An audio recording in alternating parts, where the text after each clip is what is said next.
యోవేల్లో చెప్పబడిన ప్రవచనం మేడగది మీద నెరవేర్చబడిపోయింది.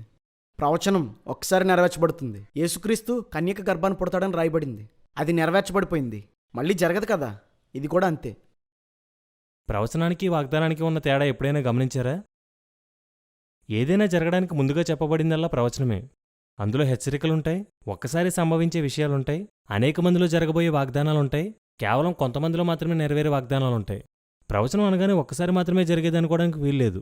ఉదాహరణకి యెషయా గ్రంథం 35వ అధ్యాయం 4వ వచనంలో ఆయన తానే వచ్చి మిమ్మల్ని రక్షించును అని యేసుక్రీస్తు కోసం ప్రవచించబడింది. ఆయన వచ్చాడు, రక్షించాడు కూడా. అయితే యేసుక్రీస్తు ఆరోహణమైపోయిన తర్వాత రక్షణ ఆగిపోయింది అనవచ్చా? ఆయన రక్షించడానికి రావడం అనేది నెరవేరిపోయింది. కానీ రక్షణ అనేది నేటికీ కొనసాగుతుంది. ఇలాగే కొనసాగే వాగ్దానాలు చాలా ఉన్నాయి.